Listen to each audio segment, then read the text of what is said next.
అంటే మా అమ్మను చూస్తూ పెరిగిన నేను. మా అమ్మ పడ్డ కష్టాలు, మా ఇంట్లో మా నాన్న మమ్మల్ని చిన్న పిల్లలప్పుడు మా అమ్మ నెత్తి మీద, అంటే మా అమ్మ అంటుండే ఒక మాట మీకు చెప్పాలి.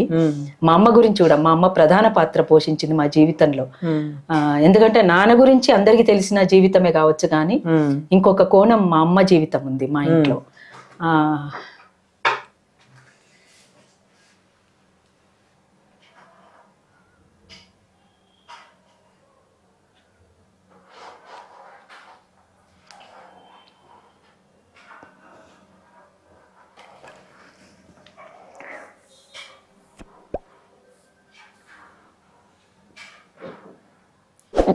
అమ్మని గుర్తు చేసుకుంటే ఎప్పటికైనా అది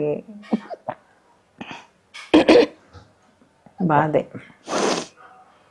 మా అమ్మ ఒక గొర్రెలు కాసుకునే కుటుంబం నుంచి వచ్చింది అక్క. మా అమ్మకు 12 ఏళ్ళప్పుడు మా నాన్నతోటి పెళ్ళయింది. అట్లా ఆ ఇంటికి పెద్ద బిడ్డ మా అమ్మ. మా తాతకు చాలా ఇష్టమైన బిడ్డ మా అమ్మ.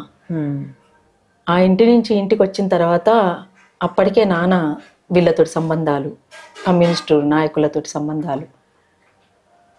పెళ్లి కాగానే మా నాన్న అజ్ఞాతంలోకి వెళ్ళిపోయాడు. వెళ్ళిపోయిన తర్వాత ఆ చిన్నపిల్ల కదా మా అమ్మ కూడా, అట్లా ఆ ఇంటిలో మా నాయనమ్మతోటి వాళ్ళందరితోటి, ఇంకా దానికంటే ముందు ఒక భూమి పోరాటం గురించి మొదలైనటువంటి జీవితం ఏంటంటే మా నాయనమ్మ మాకున్నటువంటి భూమి, అంటే మా తాత చచ్చిపోయిన తర్వాత మా నాయనమ్మ ఆ భూమిని సాధించుకోవడం కోసం అక్కడ అప్పిచ్చిన వాళ్ళు షావుకారులు వచ్చి వడ్డీకి చక్రవడ్డేసి భూమి అయిపోయింది, ఈ భూమి నీ చేతిలో లేదు అంటే నా బిడ్డల్ని ఎట్లా చదువుకోవాలని అట్లా మా నాయనమ్మ భువనగిరి దాకా నడిచొచ్చి, ఆలేరు నుంచి భువనగిరి దాకా నడిచొచ్చి ఒక అడ్వకేట్ని పట్టుకొని ఆయన, అయ్యా మీకు దండం పెడితే ఎట్లా అంటే, ఒక ఆడకూతురు నువ్వు ఆలేరు నుంచి భువనగిరి దాకా నడుచుకుంటూ వచ్చినావంటేనే నీ పట్టుదల ఎంతుందో నాకు నచ్చిందమ్మా, నువ్వు ఏమి ఇస్తావో ఏమి ఇయ్యవో తర్వాత అని నీ కోసం కొట్లాడతా అని చెప్పేసి కొట్లాడి భూమి సాధించుకున్నటువంటి చరిత్ర మా నాయనమ్మది. అక్కడి నుంచి మొదలైంది మా ఇంట్లో పోరాటం అనేటువంటిది. అట్లా మా అమ్మ, మా నాన్న ఎట్లాగో కమ్యూనిస్ట్ వాళ్ళతోటి సంబంధాలు, ఆయన అజ్ఞాతము, జైలు జీవితం గడిపి వచ్చిన తర్వాత మళ్ళా అప్పుడు మేము మా అన్నయ్య పుట్టడము, ఆ తర్వాత మేము 5గురిలో నేను చిన్నదాన్ని. అట్లా మా ఇంటి మీద పోలీసులు రాకుండా ఉండని సందర్భమే లేదు. చాలా వరకు నా చిన్నతనం నుంచి మా ఇంటికి ఎప్పుడు పోలీసులు వచ్చినా మా అమ్మ వాదులాడేది, బాగా లొల్లి పెట్టుకునేది. నీకేమన్నా కావాలంటే ఆయన ఎక్కడన్నా పట్టుకో, ఏమన్నా చేసుకుంటావు, చంపుకుంటారో మీరు ఏం చేసుకుంటారో మీ ఇష్టం, కానీ ఇంటికి వచ్చి పిల్లల నాగం చేసి ఈ పిల్లలకు పెట్టే కూడును ఎత్తగొట్టేటట్టుగా ధాన్యం అంతా నాశనం చేసి ఇదంతా చేయొద్దు మీరు అని చెప్పేసి బాగా లొల్లి చేసేది మా అమ్మ. పోలీస్ స్టేషన్ దాకా పోయేది, అర్ధరాత్రి అనకుండా అపరాత్రి అనకుండా, దయ్యంలాగా వస్తావే, రాక్షసివే నువ్వు అని పోలీసులు తిట్టిన ఆ తిట్లు కూడా ఇప్పటికీ నాకు యాదికున్నాయి. అట్లా మా అమ్మ బాగా కష్టపడ్డది, మమ్మల్ని 5గురిని సాధింది.